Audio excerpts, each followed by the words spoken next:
तो दोस्तों ये है 7वां एपिसोड अपने 5वें सीजन का। सत्य क्या है, सत्य क्या है।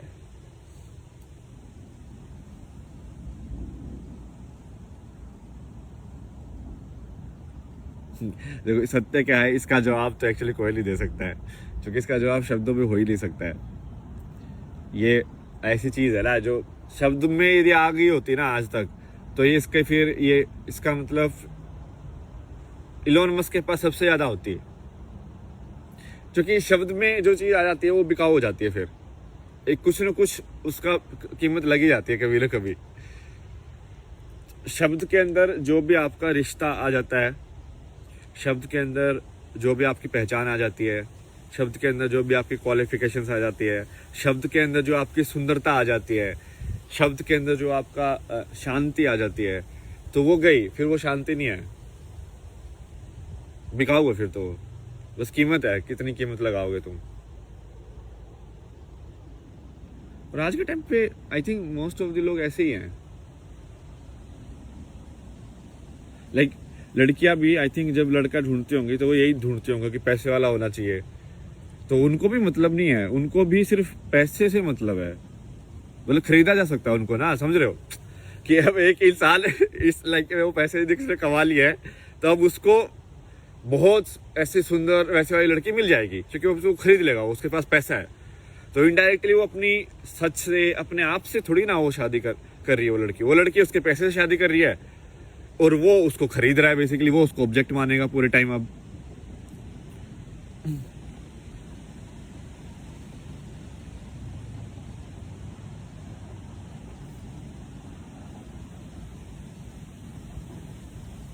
तो पूरा सोच ही बदल गया ना। मतलब एक रिश्ता जो है, स्पेशली जो ये जो बोला गया है सीताराम या कृष्ण, राधा कृष्ण और ये सब का, उनका रिश्ता क्या है? उनका रिश्ता ये थोड़ी है कि उसके पास पैसा है। उनका रिश्ता ये थोड़ी है कि भाई वो उसको क्या, तुमको क्या मिल जाएगा, क्या सेफ्टी मिल जाएगी, तुमको घर चाहिए, तुमको शॉपिंग कराएगा कि नहीं कराएगा। यही है क्या? मतलब क्यों शॉपिंग करा दी भाई, क्या करा दिया भाई।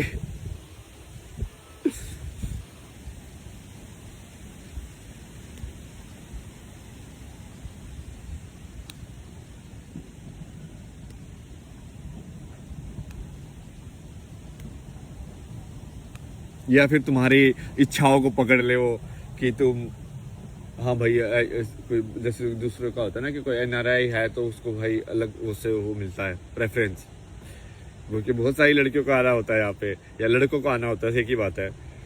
सो मान लो एनआरआई लड़की है तो मान लो लड़कों को आना होगा, तो वो लड़का भी लाइक सही है भाई, बाहर देश में तो जाएंगे।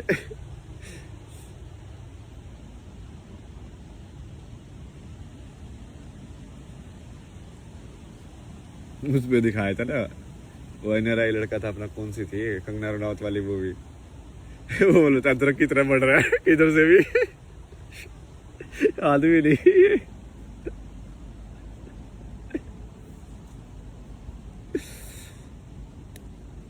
चलो सीरियस बातें करते हैं आज आपको थोड़ा कुछ सिखाना है। तो एक टर्म होती है इंग्लिश के अंदर कि जनरेशनल पैटर्न्स, ठीक है।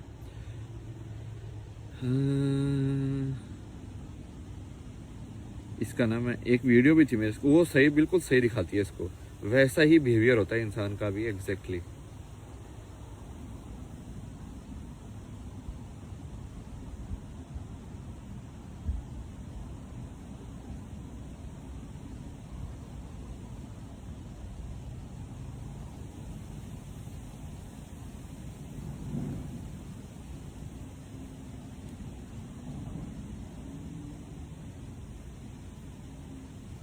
तो ना पहले ये देखो ये वाला, ठीक है। तो ये क्या है, एक एक्सपेरिमेंट है जिसमें उन्होंने क्या किया कि उन्होंने जो फ्लाइज थी उनको एक डब्बे में बंद कर दिया यहाँ पे, ठीक है। डब्बे में बंद कर दिया तो वो डब्बे के अंदर उड़ती रही, ठीक है, उड़ती रही। थोड़े टाइम के बाद क्या किया उन्होंने, इसके ढक्कन को हटा दिया, ठीक है। ढक्कन को हटाने के बाद भी वो फ्लाइज एक्चुअल के अंदर बाहर नहीं गई, मतलब वो फिर भी ऐसी ही उड़ती रही। उनको ऐसे लगा कि अभी भी ये यही दीवार है। मतलब यदि तुम एक्चुअली डब्बे को भी हटा दोगे ना किसी तरीके से, बिना कोई लाइक ज्यादा एनर्जी डिस्टरबेंस किए, तो तुमको ऐसे लगेगा कि वो हवा में सिर्फ इसी एरिया के अंदर ही घूम रही हैं। वो इसी एरिया के अंदर क्यों घूम रही है?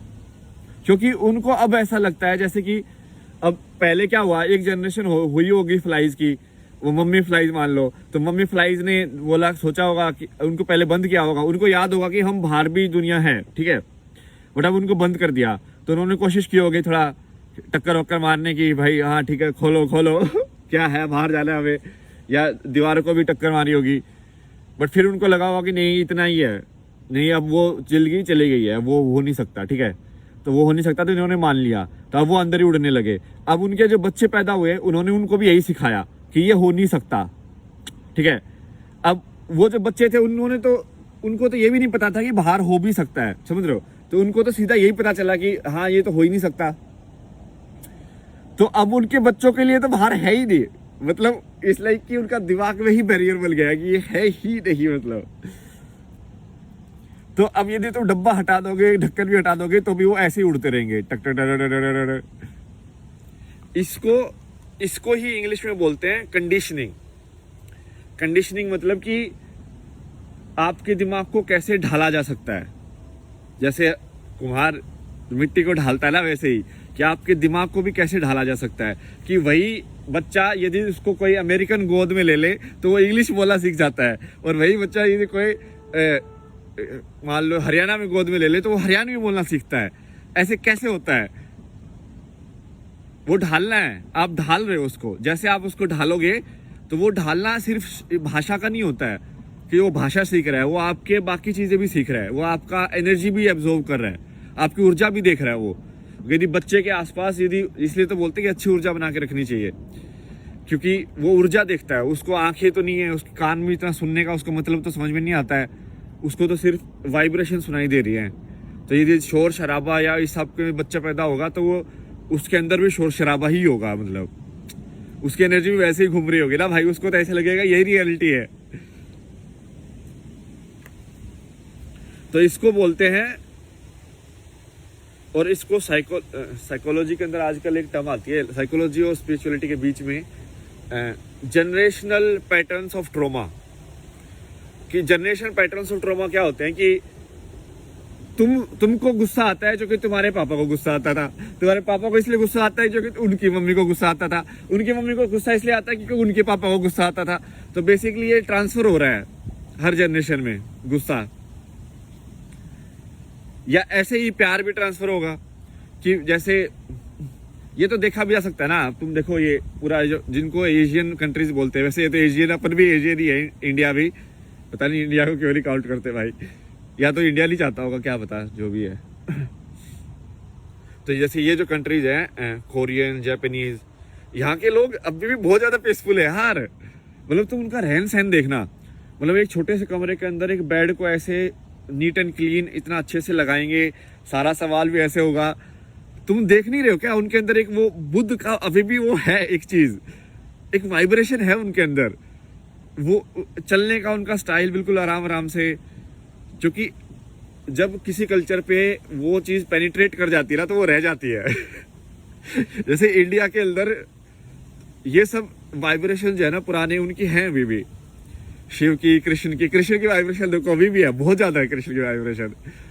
मतलब लोगों ने बहुत उल्लू बनाया, पैसे कमाने की कोशिश भी की है कृष्ण का नाम लेके, बट उसका सही में वाइब्रेशन, मतलब कि उसका कैरेक्टर जैसे बुद्ध का है, वो बुद्ध का कैरेक्टर ही तो है कि वो आराम से रहना है, ऐसे लाइक, जैसे तुम इनका मेडिटेशन की वीडियो देखता हो तो कितना आराम से बोलते हैं ये लोग, ऐसे बोलते हैं, हम आपके लिए बोलेंगे क्योंकि मैं बोल रहा हूँ।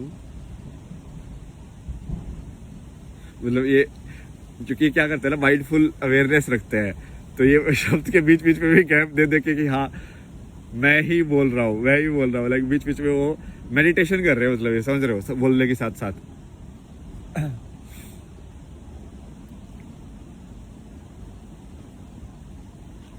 इवन जैसे आप देखोगे ना कि जापान की एनिमे वगैरह या इनकी जो मूवीज भी हैं, स्टूडियो गिबली की जो मूवीज हैं या इस टाइप की, उसमें एक जादू वाला एलिमेंट है अभी भी, एक अच्छाई वाला एलिमेंट है, जो कि वैसी मूवी तुम कोई और दूसरा बनाना ही नहीं सकता। इतनी वार्म मतलब मूवी, इनकी मूवीज में यही खासियत है ना कि वो मतलब दिल को पूरा ऐसे वार्म कर देती है कि लाइक विलेन ज्यादा नहीं होते उनकी मूवीज में ना, मतलब इट्स लाइक आर्बिट कुछ बोल रहा होता है लेकिन बिना विलेन के भी कहानी खेली जा सकती है। ये आज के टाइम में क्या होगा ना, ड्युअलिटी के मॉडल में कि भाई तुमको अब बुरे इंसान चाहिए अच्छाई दिखाने के लिए, तो वो बुरे इंसान जानबूझ के बुरे बन रहे हैं लोग, मतलब नहीं चाहिए भाई, बुरों की कोई जरूरत नहीं है अच्छाई के लिए। तो ये मेन चीज तो यही थी, और इसके ऊपर और भी मैं एग्जांपल देता हूँ। पहले तो मैंने आपको बताया कि कंडीशनिंग कैसे होती है, ठीक है, ये तो आप समझ गए होंगे, उदाहरण दे दिए मैंने, 3-4 उदाहरण दे दिए हैं, और ये एक्सपेरिमेंट की वीडियो भी है, मेरे को इंस्टाग्राम पे दिखा था, मुझे लगा ये तो परफेक्ट एक्सपेरिमेंट है भाई। इंसान एक्चुअली में यही होता है, इंसान बस ये स्पेस के टर्म्स में हुआ इनका कि वो बाहर उड़ नहीं सकते, बट एक्चुअली में वो बाहर उड़ नहीं सकते, ये तो उनके दिमाग में बना है ना। तो सही यही चीज होती है जब आपको किसी चीज का ज्यादा रिएक्शन हो रहा होता है, समझ रहे हो, कि कोई चीज आपके दिमाग से बाहर क्यों नहीं निकलती है, कोई थॉट या कोई विचार आपके दिमाग में अटक कैसे जाता है कि तुम आप सोचना नहीं चाहते बट फिर भी नहीं सोच पा रहे हो उसको, नींद भी नहीं आ रही आपको उसके चक्कर में, आप सोचे ही जा रहे हो, सोचे ही जा रहे हो, सोचे ही जा रहे हो, सोचे ही जा रहे हो, क्या क्यों नहीं रुक रहा वो विचार आपका, क्यों कंट्रोल में नहीं है वो इसकी वजह से ही है, क्योंकि आप ये इनविजिबल बाउंड्री बना लिया आपने ना कि आप उसके बाहर तो उड़ ही नहीं सकते हो, तो वही होगा।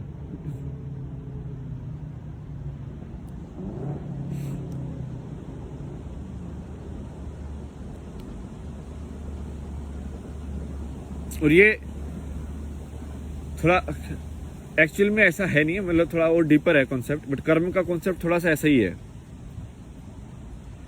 कर्म का कॉन्सेप्ट है कि बेसिकली जैसे इनके जो फ्लाइज के बच्चे पैदा हुए, अब उनको वो उतनी ही नॉलेज मिली कि इसके बाहर नहीं जा सकते।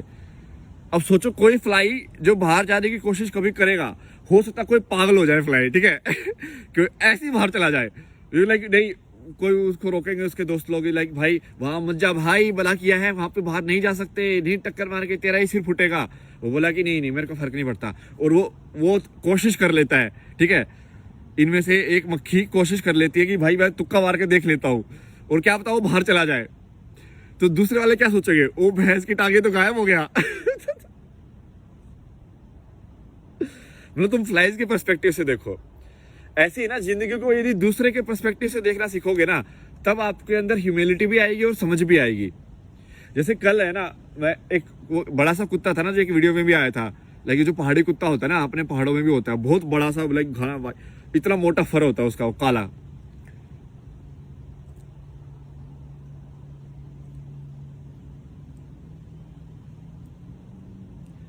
तो वो मैं उससे ऐसे लाइक ऐसे बात सा कर रहा था, लाइक क्या कैसे है भाई, तो वैसे वो फिर भौंकने लगा वो, तो उसकी है ना वो भौंकने की आवाज काफी लाउड है, तो एकदम से भौंका ना, तो मैं थोड़ा डर गया।